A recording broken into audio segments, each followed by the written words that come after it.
My life changed once I realized my mood is in a perpetual quantum superposition state. And the mood is not defined until me, the observer, makes an interpretation of the situation. And I'll give you one example in my life where I had that realization. I've had it multiple times in my life, but one big example would be when my son was born. And he, I realized he came with a whole bunch of expectations. And when he was born, I basically realized that the expectations were, oh, I get to, play baseball with him. We get to wrestle. I'll make jokes about him when he, starts dating girls and stuff. And, we're going to play video games together. And that was the expectation I set. And so when he was born, I realized that that was never going to happen. And so I had an expectation.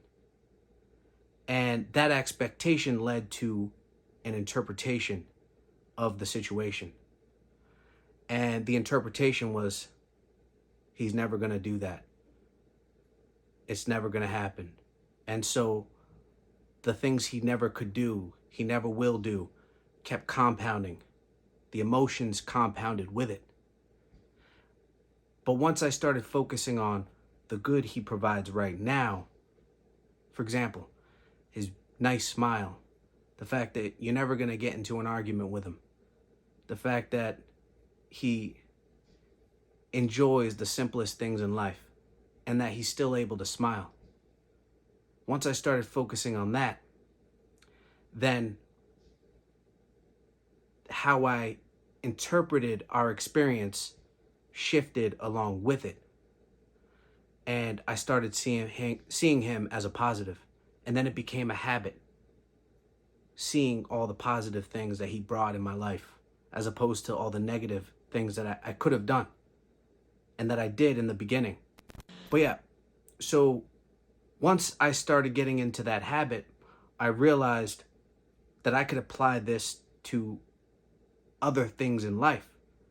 So once I started walking outside and noticing all the people staring at me and my son, and how he was so different because he had, the breathing stuff and all that in his mouth and his nose, and that he had an oxygen tank and he needed all this equipment. He was in a wheelchair. I started looking for the positive stuff. Like, man, it's such a beautiful day out. The clouds are nice. Well, look at the flowers coming in on the trees in the spring. And that became a habit. And at first, it's real hard to form habits, especially if you initially resist them. But the thing is, once you form the habit, it becomes consistent. Then you just sort of do it automatically, and you forget the struggle that initially was required to form that habit. And then it becomes automatic, and then you realize, man, I'm living a generally good life. I don't know what happened. It just shifted, right? You sort of forget the hard work that's required initially. And that's when it occurred to me that we interpret the situation, and that things are in this, superposition, up and down, good or bad state, until we make that interpretation. But anyway, that's just how I look at life now. And hope this helps somebody. But take care. Have a good day.